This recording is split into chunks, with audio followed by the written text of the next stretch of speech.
My name is Michael Taylor. I'm the director of the Hood Museum of Art at Dartmouth College, and it gives me immense pleasure to welcome you all tonight. The reason why we're here is this stunning exhibition, Nature Transformed, Edward Burtynsky's Vermont Quarry Photographs in Context. And I would like to extend a warm welcome to the Hood's Board of Overseers who join us here tonight. They're in the front rows, these VIPs. And we just had a great two-day board meeting, and we timed this so that they could participate in tonight's opening celebrations. And also to welcome the internationally celebrated artist, Edward Burtynsky. And we're honored by your presence tonight.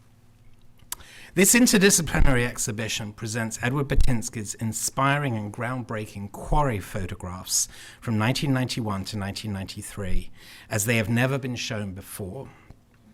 The presentation in the second floor galleries includes 7 breathtaking photographs that are on exhibit for the first time.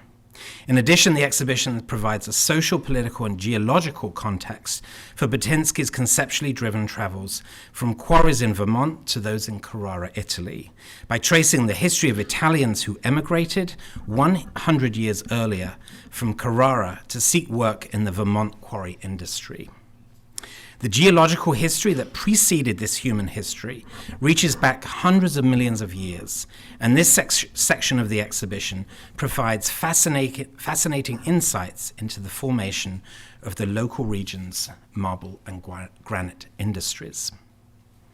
The Hood Museum of Art is a teaching museum rather than a museum that teaches.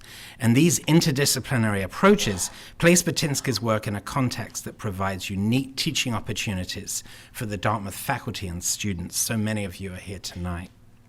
But above all, it is Edward Burtynsky's unique vision. He told me tonight he follows his nose.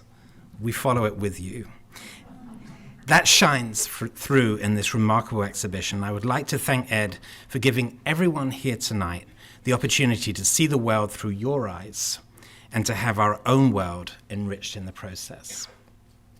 There are many other people to thank for supporting this exhibition, beginning with Rafe and Jane Bernstein, who are right here. They connected the Hood Museum with exhibition co-curator Peter Brooker 3 years ago, and this was how this exhibition was conceived. And so we owe a great deal of gratitude to you for doing that. We are honored by your presence here tonight and can't thank you enough for making the exhibition and its catalog possible. For her support of the exhibition's presentation at the Hood, I would also like to thank Hood board member Laurie Jean Wheel, who sends her sincere regrets that she could not join us here tonight. We also want to thank the many lenders to the exhibition, beginning with Edward Burtynsky himself for printing and lending 15 magnificent photographs. Rafe and Jane also generously lent 2 photographs of the quarries in Carrara. Claire Forster and Daniel Bernstein, Dartmouth class of '87, also lent 2 iconic photographs of the Carrara quarries, and also Dennis Sugro, also from the Dartmouth class of '87. That is a great year, by the way. Lent another work to the show. And finally, the Middlebury College Museum of Art lent quarry photographs from Rutland and Barry. To all of these lenders, I would like to offer our sincere thanks on behalf of the Hood and Dartmouth College for parting with these works for the duration of the exhibition tour. We are also thrilled that the show will travel to the Middlebury College Museum of Art in the winter of 2013, and I'm happy to acknowledge my great friend and colleague, Richard Saunders. It's right there. The director of the Middlebury Museum, who's here with us tonight. I also want to acknowledge exhibition catalogue essayists Gary Johnson of Dartmouth College and Kirsten Hoving and Ilaria Brancoli-Buzdragi of Middlebury College for their wonderful catalogue contributions and for also being here this evening. Thanks also go to Karen Lane, the director of the Aldrich Public Library in Barry, Vermont, for the loan of the important historic photographs that you will see in the galleries upstairs, and Brian Miller, senior lecturer in studio art, for printing some incredible photographs of the Vermont quarry industry in the 1920s. Finally, I want to thank Glenn Suko for the dynamic exhibition catalog design and the entire Hood Museum staff, whose teamwork made this and all of our projects possible. In particular, I thank Patrick Dunphy, our exhibitions designer, and Niels Nadieu, communications and publications manager, for the elegant installation design and the publication, respectively. Nature Transformed was co-curated by Juliette Bianco, the assistant director. It's okay, I'm used to it. That could be my daughter, you know. And Peter Brooker, director of arts and professor of history of art and architecture and associate curator of ancient art at Middlebury College. Peter's deep admiration for Burtynsky's photographs was the true driving force behind this exhibition, and he found in Juliette Bianco a wonderful partner in this collaborative project. It is now my great pleasure to hand the program over to Peter for a few words about the exhibition, and then to Juliette, who will introduce the speaker whose work we honor here tonight, Edward Burtynsky. Thank you.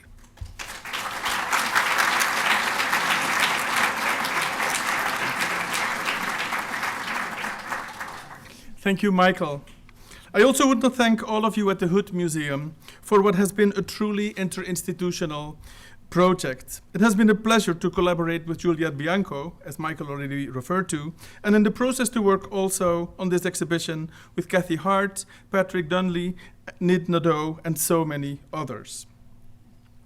During a conversation with Rafe and Jane Bernstein in the wake of a project on photographing American bank architecture, Edward Burtynsky was asked what his dream project would be. Quarries, came the laconic reply. And before long, the artist was exploring quarry sites all over his native Canada in search of what he saw so clearly in his mind's eye: inverted skyscrapers, to use his own words, monumental voids resulting from the extraction of dimensional stone from the living bedrock. A quarryman in Ontario informed him he should look in Vermont, and that brought the artist to Barrie in the fall of 1991, where he finally found the quintessential quarries he had been looking for. The rest, as they say, is history. We owe it to Burtynsky to make us see the quarries in Vermont and those he went on to photograph worldwide as the awe-inspiring and extraordinary cultural products that they are. What gives them their form is the process of extraction. What was desired from the quarries is only what was removed from them. The artist calls them residual landscapes, man-made, but basically leftover cultural products in which appearance, not to mention deliberate aesthetic design, played no role whatsoever. In hindsight, Burtynsky's photographs of the quarries of Vermont, taken in 1991 and 1992, emerge as pivotal to his development as an artist.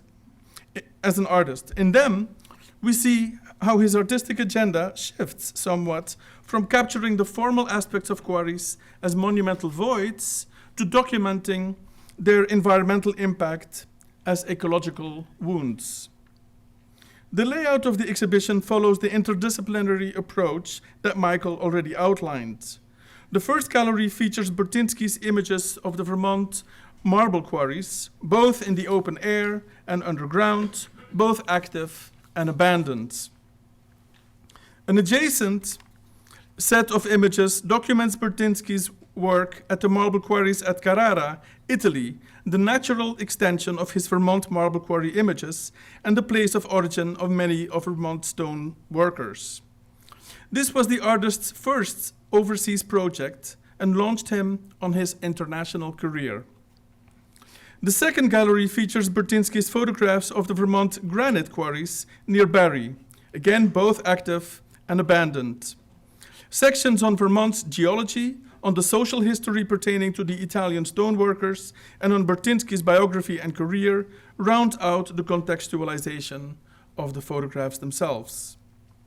The catalog that accompanies this exhibition contains all the Burtynsky images in the exhibition, a number of them never before published, vintage photographs documenting the history of quarrying in Vermont, several essays providing the aforementioned scholarly contextualization, and an interview with the artist. In closing, I too want to thank Raphael and Jane Bernstein for their friendship and for their unwavering support of this and so many other worldwide projects reflective of their wide-ranging interests. Thank you. Finally, it is a pleasure for me personally to introduce to you Juliette Bianco, the assistant director of the Hood, with whom I had the great privilege of co-curating this exhibition. Juliette was enthusiastic about all ideas we generated together, from augmenting Burtynsky's photographs with vintage images of the Vermont quarry industry to introducing blocks of Vermont marble and granite into the galleries. This project has taken us from Hanover and Middlebury to Barrie and Toronto, and in the process we, as well as our families, have become friends. Please welcome Juliette.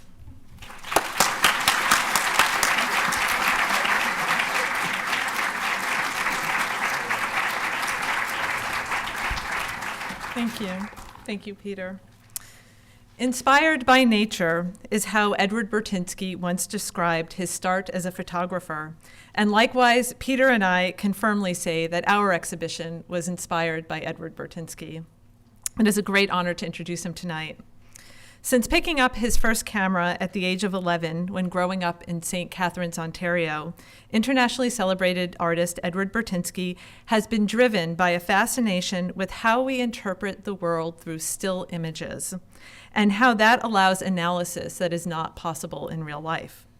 Through his lens, he has pursued the relationship between human need and its effects on nature through such topics as mining, quarrying, oil extraction, recycling, and manufacturing and shipping on a global scale, making him one of the most thought-provoking visual artists of our time. Burtynsky's 30-year career is marked by countless significant exhibitions and publications worldwide, literally too numerous to start to do justice to here. His exhibition, Oil, of 2009, opened at the Corcoran Gallery in Washington, D.C., and is on a 5-year international tour opening next week in London at the Photographers Gallery, which he leaves for tomorrow. Burtynsky has been the recipient of many prestigious awards, including the inaugural TED Prize, Applied Arts Magazine Book Awards, the Officer of the Order of Canada, and in 2011, the important MoCA Award, given for innovation and contributions to the field of contemporary art. He is the founder in 1985 of Toronto Imageworks, a darkroom and photography laboratory, exhibition space, and digital and new media education center.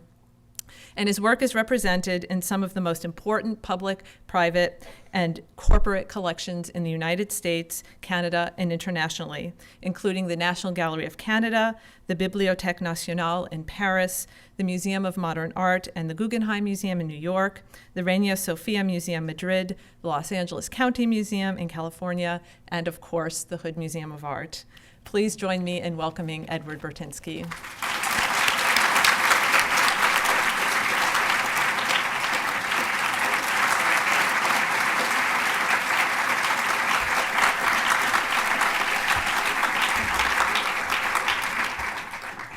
Thank you, Juliette, and thank you, Peter. And Michael, thank you for your kind words. It's great to be here at the Hood Museum. Another great thanks goes to, again, Rafe and Jane Bernstein, who are here in the audience today. And quite frankly, it's a very important thank you, because I don't think that I might even be standing here had Rafe not interjected in my life at one moment and said, I just finished doing the bank architecture project with him. I had started, as Juliette said, a darkroom rental and photo lab in 1985, and was literally getting buried by it. So I had done and I'll be showing those images tonight as well. I did the mining series and some architectural work, and Rafe had seen those, and then I began to work on the bank architecture series. And it was doing that postmodern architecture that really made me look at cities, like really deeply look at cities, and I got to photograph Houston, Toronto, Minneapolis, and really thought about these cities a lot. And then I'd finished the project, and Rafe had come back through Toronto and dropped in on the lab, and it had been almost 5 years since I took a photograph for myself at that point. I'd finished with the mining work, but had done the commission on the bank architecture, but had not continued because I was being swallowed alive by the lab and trying to run that as it was growing. And he said, and that's when he asked the question, what would be your dream project to do next if you're going to do your own project? And I said, quarries. And he said, great, if you do that, I'll support you behind it. And then he also started sending me magazines from Vermont that talked about the quarries and urged me to start again.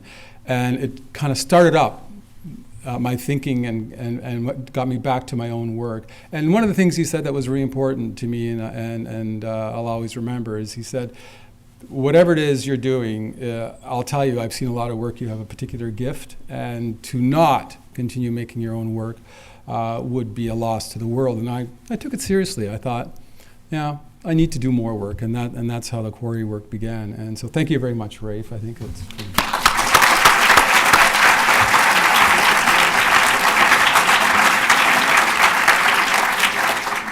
So nature transformed. Well, it did start with nature. I come from Canada. I was born and raised in Canada. And my father was avid in the outdoors, and I got to see Canada from a very raw perspective, going out into fishing into lakes that were rarely traveled. And I got to see what nature looked like before we intervened.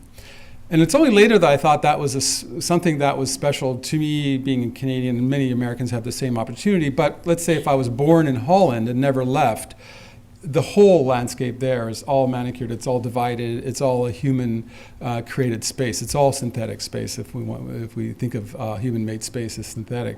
Whereas when you paddle by an area, a lakeside, a granite outcropping, that's very much the way it was seen 10,000 years ago, 20,000, 30, 40, 50, who knows. But it's a reference point. It's what the surface of the planet looks like before we put our fingerprints all over it. And to me, to be able to do the work that I did, to be able to understand what it was I was photographing, I had to have a profound understanding of what what nature was, and have a respect for it, and a kind of a reverence for what it means, because out of nature all life comes forward, including us. So having that experience, I felt, was an important one, that I could not go forward and make all the work that I've done over the last 30 years without having that original experience. And so this image that I have on the wall, if we could maybe dim the lights, the image you've been looking at is an early image from 1980, and it's just in the spring. It's the new grass growing through the matted grass from the year before. So it's like the rejuvenation of nature, this natural thing. But it was also, what I was looking at was trying to use a large format camera in color back and I was trying to do this in the late 70s, back when black and white was in, landscape was out, street photography was popular. But I went in another direction, much to the concern of a lot of my instructors, who felt, why are you going, color's a commercial material, landscape has been done, why don't you, follow where the trends are? And I said, I'm not interested, I'm interested in this. And I spent years photographing just pure landscape, trying to maybe look at the painter's abstract expressionism, looking at the capacity for large format film to create an all-overness and to flatten the space and to create high complexity. I always felt that the natural world had the greatest complexity that one can find. The weave and the texture of it was something, and I often went in the off seasons, late spring, early spring, late fall, where the tones were all muted. It wasn't like bright green. I didn't like green. I liked the tones that one found in those in the off seasons. And I went and I photographed, but I kept making these images while making other things. It wasn't these alone, but I kept thinking, how can I, create a body of work and a life's work out of this? And I started running into a wall. And the wall was that these images and this world that I think I had just missed, that world was more the Ansel Adams and the Edward Weston, and no matter how I tried to photograph this kind of landscape, it always got sucked back into a genre, what I felt into almost cliche. I couldn't create a language that I felt was my own, that was different, that would make people stop and look. And it was really through accident that I'd worked in different places. As a miner, I'd worked as in the auto industry, but it was seeing these mines, and they had an effect on me, but I hadn't realized how I could incorporate that effect into my work. And it was actually on a trip when I was photographing, looking for these kinds of images, that I ran into a small town in Pennsylvania called Frackville. And I remember standing and driving into the back areas where coal mining had occurred, and these were all the tailing ends of the coal mines. And I stood on this hill and I looked at it, and I turned 360 and saw that that whole landscape was transformed by man, that our hand had touched every surface I was looking at in a 360 turn of that whole, of a complete landscape. It was vast. And then I began to realize how our footprint was now something that I felt had the potential to be a subject in and of itself. And again, as mentioned, the idea of photography as a kind of critique, as a way to look at the human footprint, which came out of the new topographics and the photographers of the mid-'70s, Joe Deal and Adams, others of that ilk, the Beckers, who were in that show, pointed to a new way of thinking about photography to make us consider it as something that is not a celebration of, but a contemplation of, a meditation of, and a questioning of whether what we're looking at is something that we intend or we want or we understand in terms of what's happening to the landscape. They focused a lot on the suburban sprawl of that time, but I decided to move towards industry. And I started to think about different ways to express it. Rail cuts was one of my first, I believe, successful series. After having tried greenhouses, I tried agriculture in the past, I did a few other things, but it was the rail cuts where I was beginning to think about that ribbon of steel and what it meant to that landscape, how the depletion of or extraction of those resources was fully dependent on the technology of the train and the ability to move that resource out of the location in which it was being extracted. So I began to think about, how do I photograph that? And rather than making a glorified image as they would have done at the time when this was being built, where you have the steam train rounding a bend in the river and the snow-capped mountains and come to British Columbia or come to the west and see the mountains, I took a whole different view. I looked at it straight on. I put this ribbon at the bottom and the kind of man-made part of that landscape below that thin line, and then the nature was above it, this brooding nature sitting above us, that line. But that line was a pregnant line. It meant so much to that landscape and its transformation. So I did this whole series where the image was to contemplate that line going through the bottom frame. And so there was about 15 pieces that I did, pretty much in the same vein, flattening the space, because I was always interested in that all-overness, and it continues to exist in my work, where one experiences the whole surface of the print. There isn't a like foreground, background. There isn't a sense of depth, but it's more about a reading of a surface.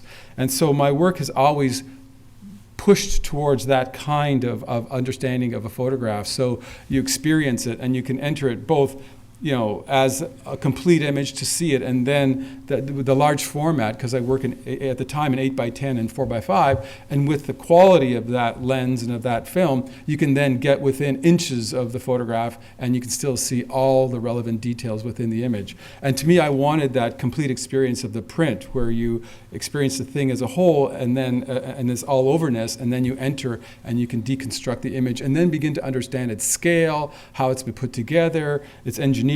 All of those things begin to reveal themselves.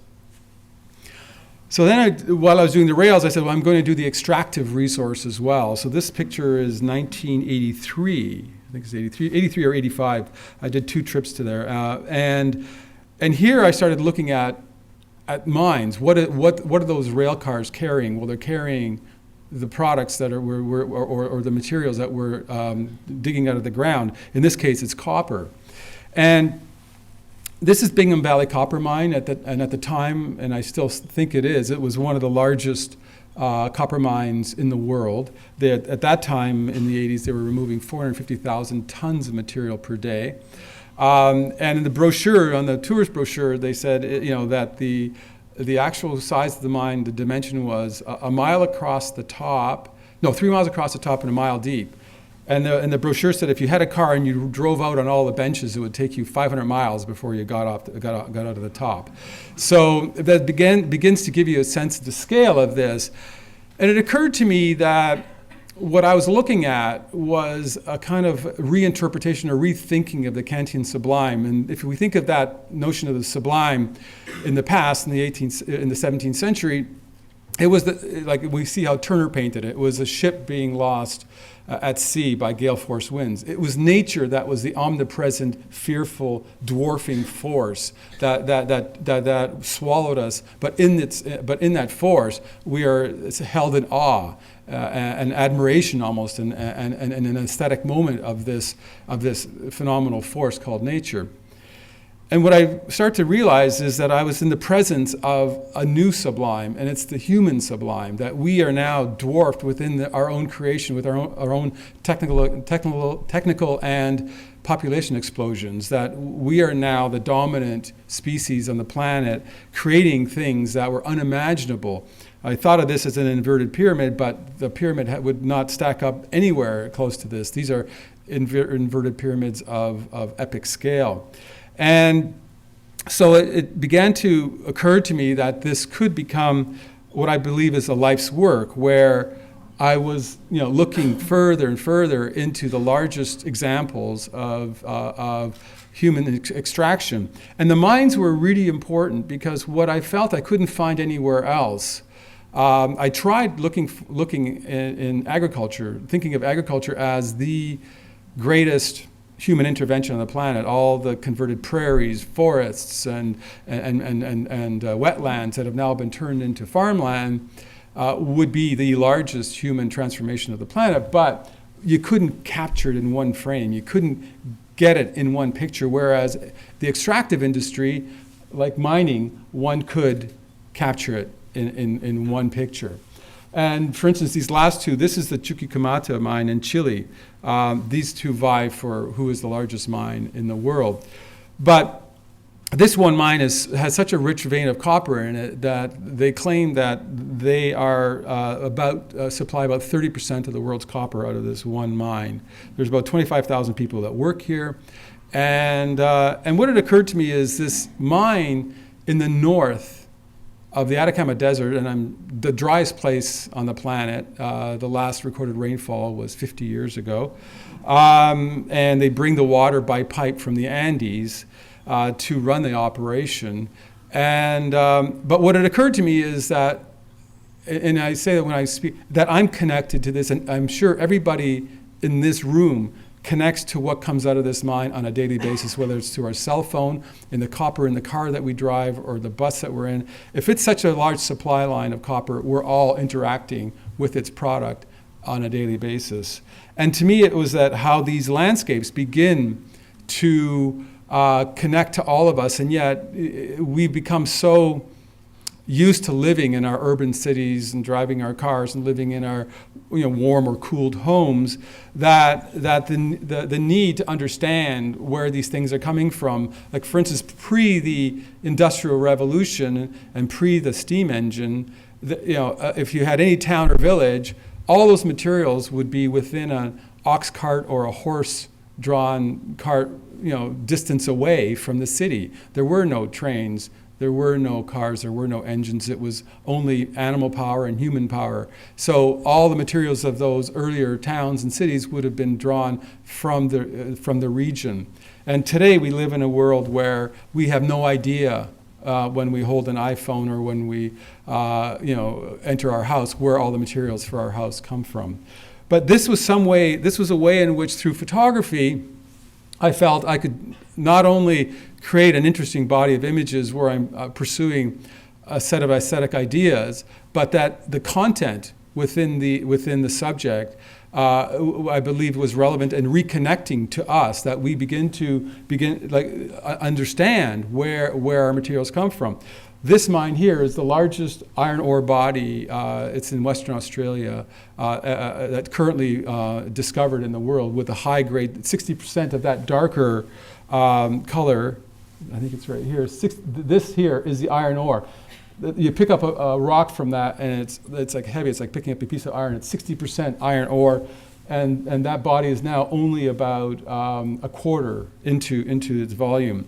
It's now one of the largest single bodies of iron ore in the world, and it's being shipped to China. So again, we're probably all connected. If we buy products from China, this is the main supplier of high quality iron ore for fridges, stoves, irons, anything else that's coming out of China is coming from this mine it's called Mount Whaleback in Australia. What I then went when I was in Australia, I also decided to and this is a more recent body of work, but I also decided to start to break away from the point of view that I was afforded by standing on the land. So I began to look at how these same places that I've been photographing for many, many years began to appear from the air. So I started renting helicopters and photographing into mines. This is a silver mine in Western Australia. These are a few images from Western Australia. And again, I loved the kind of the surface, and when I started to get up into that higher elevation, thinking of a helicopter as the ultimate tripod, which has no end to up, and learning how to work directly with helicopter pilots and to find the exact height that I wanted to be able to move into position for these images. It became a whole new way of working, a whole new way of adjusting my thinking and my seeing to a new point of view that I felt again revealed very much about how we enter into a landscape where there are precious resources and how we then remove those resources from that landscape. So to me it was yet another further revealing, and also the fact that when I took to that position, oftentimes it almost looked like it was the inside of a body. It was almost like an anatomical dissection of a body. While I was also doing the mining work, I also found as a consequence of any mining there is tailings. Tailings is after you remove the valuable pieces of metal from or percentage of metal, whether it's iron ore or copper, it may be 5%, 4%, whatever. Once that's removed, all the other stone that it resides within is referred to as tailings, and it's floated into these tailings ponds. So they have to put all of that rock somewhere that's been ground up.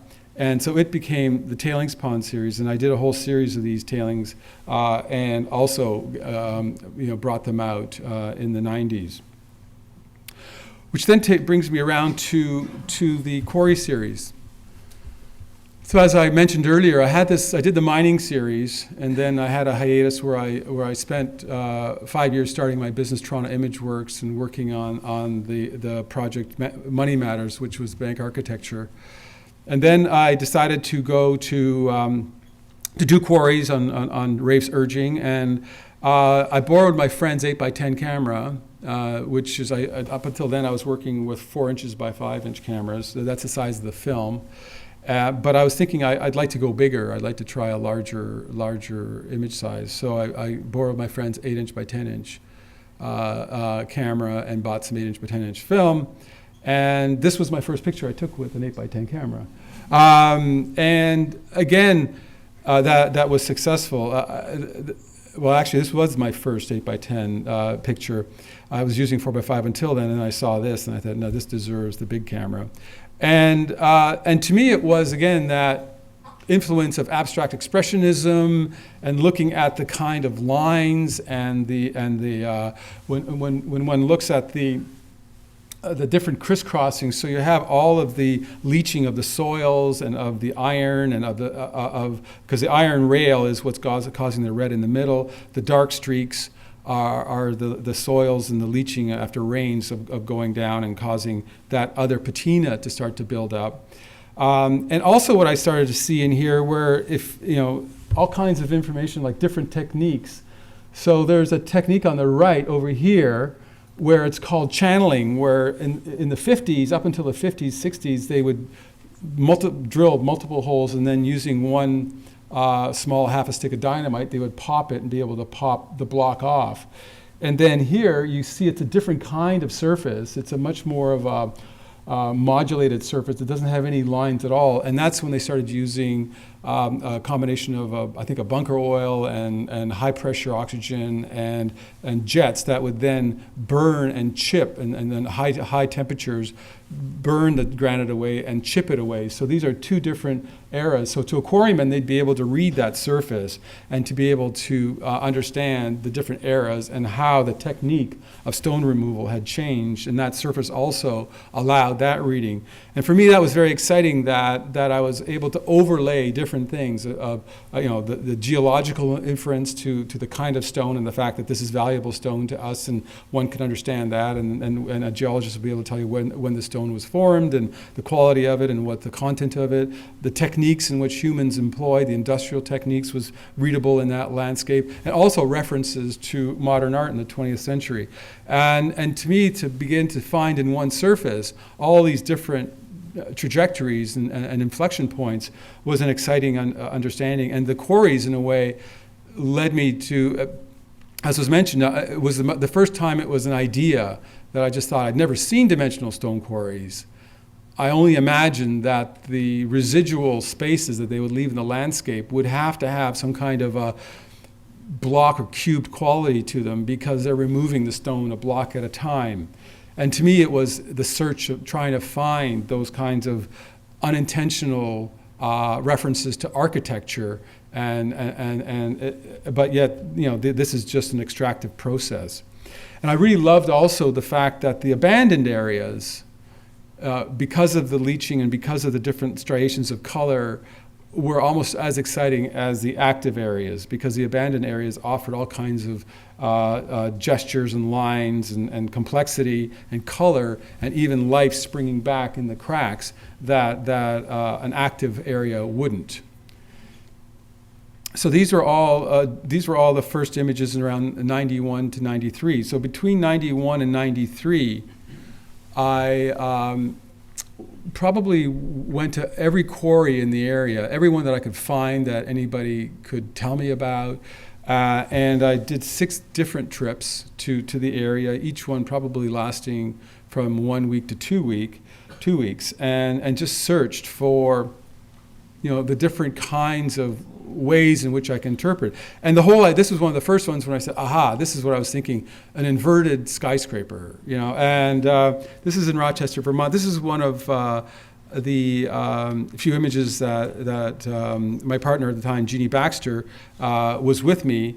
And oftentimes when I'm doing these things, just because it's very precarious and you're on these very loose rock edges, and there's always this branch that you have to get by because it's growing out or whatever, and you don't want it in the foreground. This is pre-Photoshop, by the way. Today you just say, it doesn't bother me, I'll Photoshop it out. But in this time, there was no Photoshop. It was either break that branch down there that's sticking in the frame, or find a spot where you. Well, anyways, I was in a pretty precarious spot here, and I remember her holding onto my belt because I had the camera to make this picture. The camera had to be hovering over the quarry, so I had to see what it was, and so I was on my tiptoes trying to see it. And with no railing in front of me, so it was kind of precarious. And quite often in these pictures, I would have a rope with me, and when there's nobody around, because at this time I wasn't traveling with teams, I was traveling largely by myself. So I had a rope. I would tie myself to a tree or something before I'd go to the edge, because these edges were never like properly managed. They were just loose edge, and I'd always want to be at a spot where there was nothing impeding in the foreground of the lens. So needless to say, I was standing in a lot of places my mother wouldn't approve. And this was another freakish thing. In May, I was heading back from a class I took in Photoshop in Camden, Maine, and as I was heading back, there was a freak snowstorm in May, and I thought, I had planned to come here, and had gotten, each time I came, I had permission from the Rock of Ages Corporation to come in and photograph, because I'd have to go through their gates, and they just let me go on my own, and they just said, just check in on the way out, just that we know you didn't fall in the hole. So I got there, and I thought this was going to be a bust. But alas, the snow kind of landed on the ledges. It was warming up that day, and all the snow was melting. So I got two new layers of information that were available in this image, which were the snow, the white edges of the snow and the melting of the snow, creating another level of striation and creating what I feel is a very dynamic surface. And this was also, again, an abandoned area. It's a funny story here. I had about 5 or 6. I was building a house up in the country in northern Canada, and I wanted to put granite countertops, and I knew these guys had granite. So I went there and I rolled out like 7 or 8 of these prints as big 40 by 50s to try and trade for a granite countertop. And I had the whole board there, and there was this kind of like silence after I did it, and nobody talked. And I'm looking at them, and they said, "So what do you think?" And one guy pipes up and says, "Why would anybody want these pictures?" And I said, "What do you mean?" And he says, "Well, for us, this is terrible. This is where the end of the line is. You've only photographed abandoned. This is where we leave. We hate looking at stuff like this. And I said, well, don't you see any poetry here, or you see any the evidence of us at work and nature coming back? No. Okay, so I said, so I guess the trade's off, and he said, no, if we get a picture of our new find with all the machinery around it. So I did that. I never published it, by the way. I just did, and I got my granite countertops. But again, I thought, these images really I had a geologist, explain what I had photographed at one point that I didn't fully understand, that granite forms underneath the Earth's crust and the magma, or magma, and that at every certain distance there's shear points that the differential in the heat and the cooling would cause an area to shear underground, and so what we're seeing is a tilted crust, and this is all the shear points. So this here is a shear point surface, and this is the amount of depth before the shear would snap. So this is all happening underneath the Earth's crust, but it's actually created and made visible in this image. So to me, again, it was that when you pull back that much material, it begins to also reveal how the Earth was formed. And I thought that was an interesting reading that I would have never understood unless somebody who knew more about geology than I did explained that to me. This is the same area looking face on. So those are the shear points, but I've come around and now I'm looking at them from another point of view.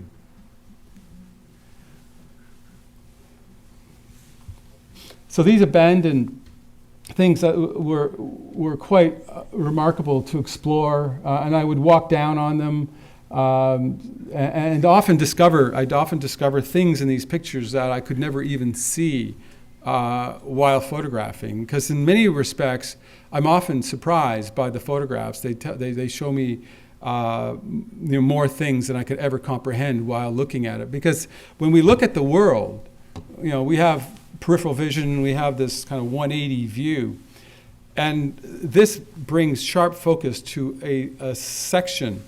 And I remember also Jeannie, when she went on that shooting trip with me, I spent I think it's one of these coming up. Yes, it was this image here.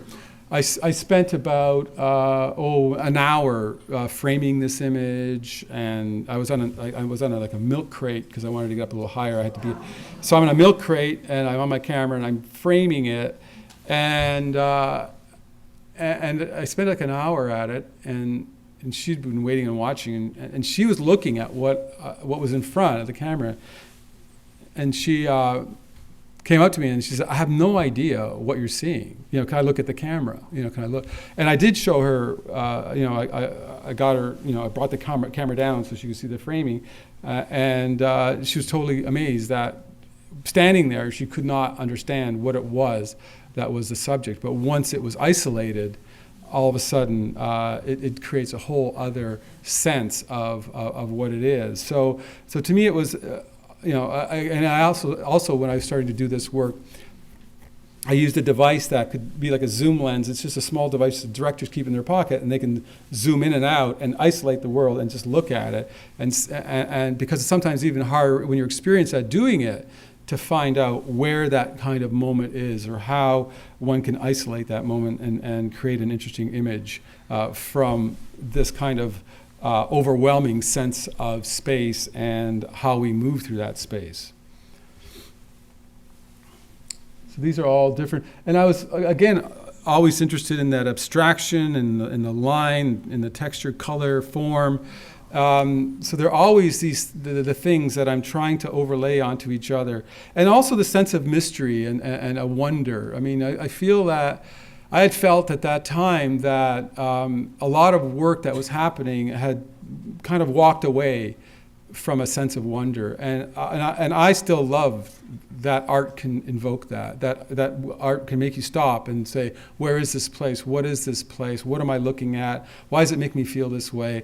And I think all those things are valid, but somehow, through 20th century art, it continued to kind of get wrung out to the, someone once referred to it as, it got to the point it's like dry biscuits with no milk. And this, it's hard to get something back, to feel something in front of the image. And I was still interested in being able to have someone stop in front of an image and feel the kind of vibrancy and question what it is that they're actually looking at, and to be kind of engaged with the image, to want to know more about that image. And I mean, and this was an interesting moment in the Quarry series. I photographed this on that one day, and in my bag I had, for the first time, purchased a much longer lens than I had ever had before. I always used like normal lenses and slightly wide. So I photographed this with the lens I would normally do, which was a moderate long, and then I pulled out the lens that I just purchased, which was a longer lens, and took this one right afterwards. And when I took this one, it occurred to me that now the whole space is starting to break down. Now I'm like, if you go back to here, I'm still referring to you can still ground it. You can still kind of get a sense of where it's coming out of, and that you can understand that that's water, frozen ice at the bottom, and all that. But up here, when I removed that reference, and it just became a field, and it could become many, many things, and there was all kinds of optical illusions that began to work in the image, and that then became another way in which I can approach this landscape. And it was starting to harken back to what I was trying to do in the actual landscape, with the idea of following some of the ideas of abstract expressionism, field painting, where it's an all-overness, and then trying to find that same kind of visual connection in the work that I was doing. So then I started breaking down and looking for space where it was more abstracted, where and some of these images, those of you who haven't seen the show upstairs yet, there's a chance to see these particular images as well. They're here, and there is something that happens, I think, with seeing of the print.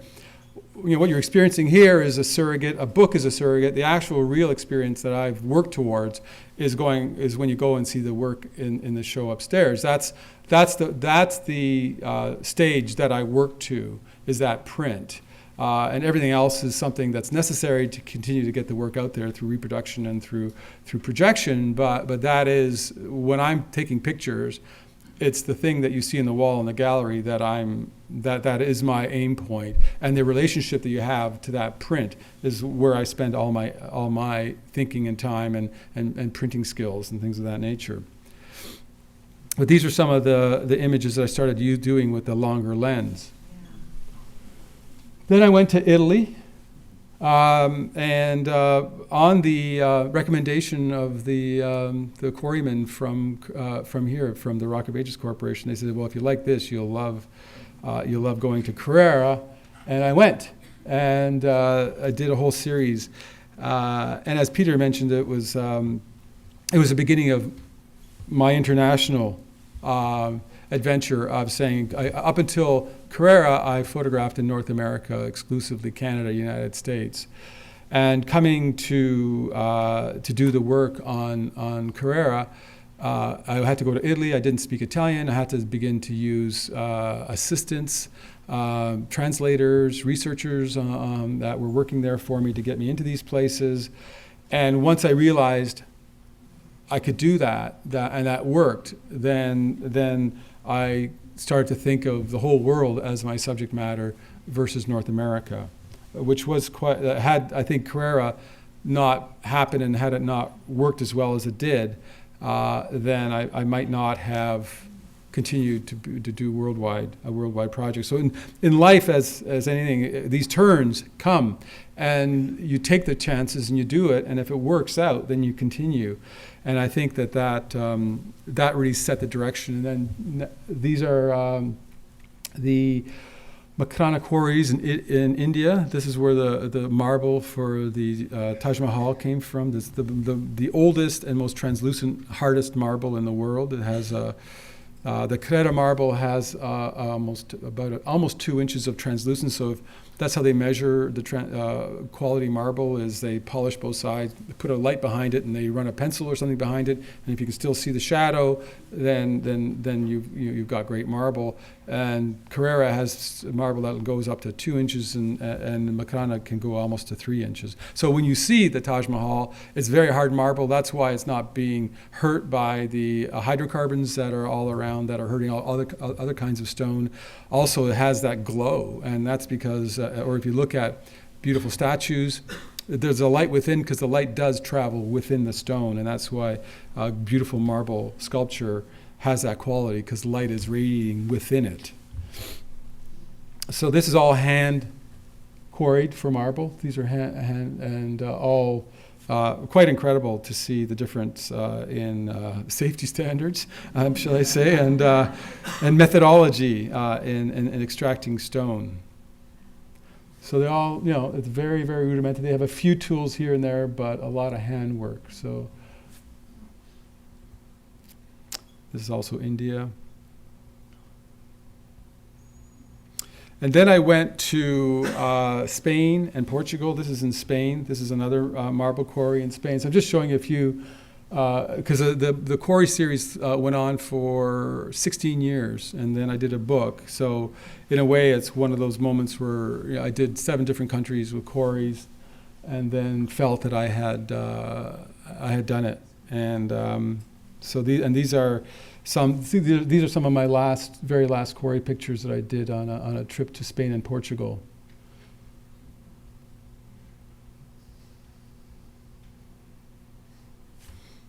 There's this guy who perfectly at the right time, he was dragging cables up a road, and there's something about the stone and him dragging something. Was the myth of Sisyphus came to mind.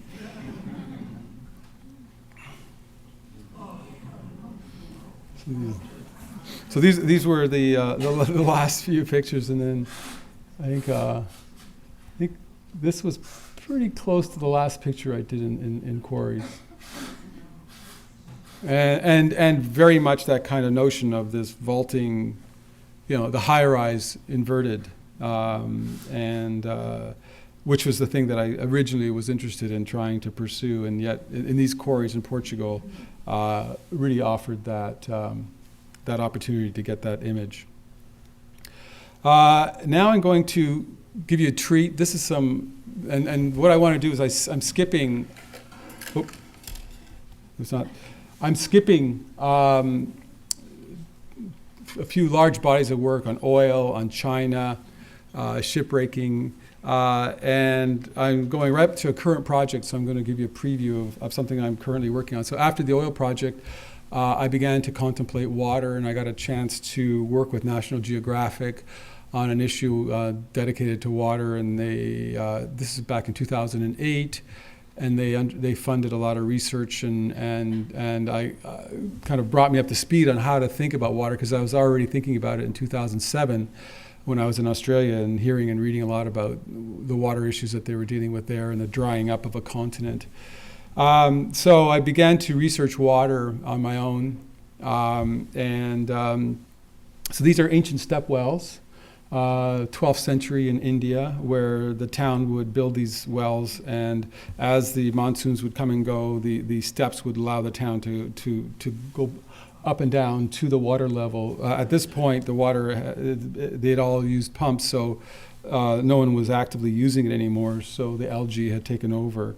But I was beginning to look at how water was addressed, and how in a desert culture they would create these, this is amazing 12th century. That's all garbage, actually. I got there and there was so much garbage all over it. And I had to pay the town to photograph the monument. And I said, do you want me to photograph a monument with that much garbage on it? So they did actually sweep it all off for me. And I photographed it the next day. But they just swept it into the bottom. So if you look at the bottom, it's all garbage. Then the thing I talked about earlier, agriculture. So when I researched water, one of the things that stood front and center of my research was that 70% of human use of water is towards agriculture. Our urban is actually less than 5%. And so I began to think of agriculture as the single largest reason why we divert and how we capture and use water to our advantage. And so this is a desert area in Spain. And this is kind of like a method of agriculture that has grown up over like millennia. It's just a division of land, and the different soils and the different crops cause the different tones. And it was this kind of more organic method in which we evolved agriculture and were able to capture land. So a lot of these were some of these were from a trip in going through Spain. This is olive orchards in Spain.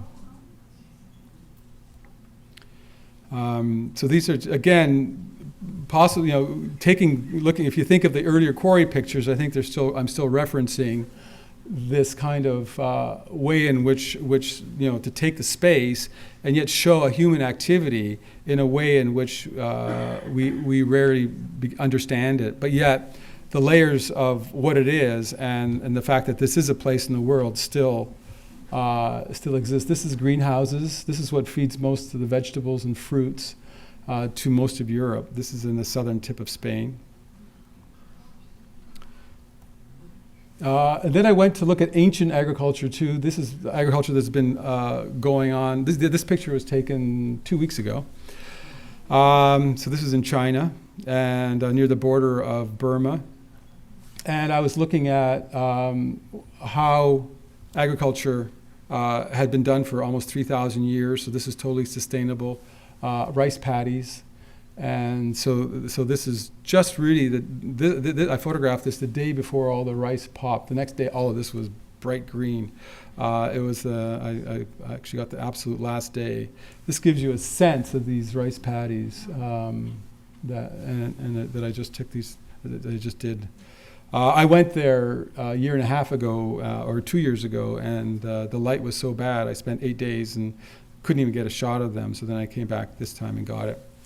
And this is some recent work as well on the water project. This is what you see in the foreground are what is an abandoned shrimp farm. So they would create these flats areas and grow shrimp there. This is on the Colorado Delta, and for whatever reason this operation failed. This shrimp operation failed. So this is this progressive tidal action, because I don't know if you know, the Colorado Delta hasn't seen fresh water from the Colorado River for close to 40 years now. So the Delta has totally become a desert and dried up. And so what's happening is as the tides rise and fall in the Delta, the water goes in and then comes back out again. And as it comes out, it finds weak points and creates these incredible trees, I call them. And so this is just from the silt no longer coming to the Delta, and the fact that the pumping, the double tide every day is eroding and creating these incredible forms of trees. That are again in this what used to be, this would be marshland, like a brackish marsh of a delta. I think it was 1,000 square miles, which is now there's nothing there other than the plain. And then I started looking also at water we can't see, and this is a suburb near Yuma, Texas, and irrigation. So they're piping into an aquifer. So I thought, how do I talk about aquifers? So these crop circles, they're pivot irrigations, so they drill in the center of each of these. in each center is a drilled well that might go down 400 or 500 feet, and then there's a pump, and then there's an irrigation wheel, and they can then set each nozzle to emit water. You can see, like here, there's water being laid down, and it's been evaporating around here. So this is water being laid down onto a new crop. So then I started looking at these pivot irrigation, and I was looking at them obliquely, and then I started to think about what happens when they deplete the water. So these are the ones where the water is now no longer available, so the Ogallala has been drained. And this was, again, a way to visualize the fact that water is a finite product or finite resource. And this is where the Ogallala, this is where there used to be crops, and now nature's kind of taking it back. But then I've been doing this series, and these are ridiculously big. This is a mile in diameter. So I'm photographing from 10,000 feet straight down. And so all these are all these are in Texas. And then I'm looking at the pivot irrigation in Texas. And when you see the prints, then it reveals itself actually when you get into there. Then the farm is over here, right? And so then you get to see the farm.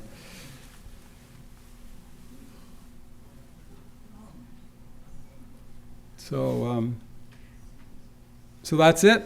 That's a little preview.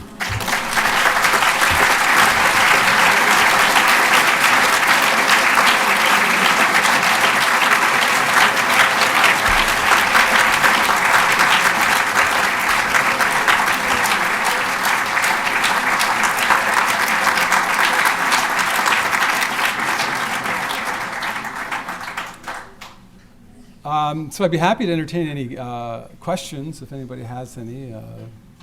Yes? But clearly, you're fascinated by what we've done to the planet. How often are you horrified by it? Well, I mean, I'm not surprised. I mean, I mean, who's in control of population growth? And so it's when you have a species who's understood and unlocked a lot of sources of energy that were not traditionally available. Like when I did the oil project, I fully believed that we're 7 billion because we discovered oil. That we couldn't get to this scale without massive transportation, the internal combustion engine, and so the mechanical advantage of internal combustion engine and the cheap fuel to drive that to create the food, to transport the food, to build our cities, to just it's all part of that we're in an energy envelope explosion right now. And when I started the project, I certainly over 30 years ago, I people. Rachel Carson had just finished doing Silent Spring, but that was largely focusing, and some great acts came out of the Clean Water, Clean Air Act, some of the most important legislation for the environment ever, which was important. I think one of the rivers, I can't remember, in Ohio caught fire, and I think people said, okay, enough. Ohio River, yeah. When a river's on fire, something's gone wrong, And unfortunately, global warming, we don't see the fire. I mean, we need to see something to activate us, but it's kind of like we're in a pot and we're slowly cooking, and nobody wants to face why the pot's getting hotter, really, truly, or at least politically, we don't want to face it. So I can understand the scale of the landscapes that I'm photographing, understanding, when you go through China and you travel amongst 1.5 billion people and you see, like I live in Canada, there's 35 million or 33 million people in Canada. That's like that province that has 33 million in China doesn't even get a seat at the table, in Beijing, because they pay attention to 80 to 100 million populations in their provinces. So when you see that level of population, or India and the level of population of India, which I've photographed quite a bit there as well, it's not a surprise to understand the impact that we're having on the landscape. I guess it is disconcerting that, it seems that it's so hard for us to move to new behaviors and new ways of thinking, that we're still stuck in an oil kind of mentality, And that's worrisome. I mean, I wouldn't want them to drill in Anwar. I wouldn't want to drill them out in the Arctic, because I just point out, if we had a spill like the Macondo, blowout at 5,000 feet, but it was in the Arctic, and then winter was coming, who'd go in there to save it? And how would we stop that? We could barely stop it here with all the technology and manpower and money that we could muster, and it took us 3.5 months took them 3.5 months to stop it. What would happen in the Arctic if something like that happened? So to me, it's a very dangerous game that we're playing, and equally dangerous is the depletion of fresh water. That we think, there's all that water in the oceans, desalination. But the more I've looked at it, desalination isn't a solution, because what do we do with the brine? And as we put that back in to those regions, it just kills the whole area, that to the point where the intake becomes too briny, and then it becomes inefficient to continue. So we're basically salinating the sources more and more and more, and concentrating the salt in those areas. So we have nowhere to put all the salt if we start to desalinate, unless we just start piling it up on the land somewhere. So we do have limitations, and conservation seems to be the first thing we should be doing, the low-hanging fruit. And sadly, I don't see it happening that much. And to me, the concerning thing is not that we don't have a chance to correct action, it's just that we might be running out of time. And that's the thing that I lose sleep over when I think about my daughters and their future, because it's not something that's way out there. I think we're beginning to live it, and yet I think there's still too much denial out there. Yes? You've taken significant pictures of the removal of tons and tons of material. Have you thought about the material that we put back in terms of the garbage dumps or the various processes used around the world? Yeah. As we dispose of. Yeah, I've done a whole decade's work on that. It's called urban mines, which is where we go back and mine urban and industrial sites to recollect all those things, and then often reuse them, sometimes not. But yep, I've looked at that, which is the waste stream. I mean, it's clear that the single largest thing we as humans produce is waste. If we look at it, if we think of everything, it's whether it's like CO2 is a waste, and all the NOx and SOx, so that's all stuff we don't really see that goes up into the air. That's waste. But then all the oil byproducts, cars, computers, old homes, old highways, all of that. The waste stream we produce is by far the largest single kind of volume of stuff that we as humans produce. Yes? Where do you see hope in the world, and how does that relate to your photography? Hope? Yeah. Oh.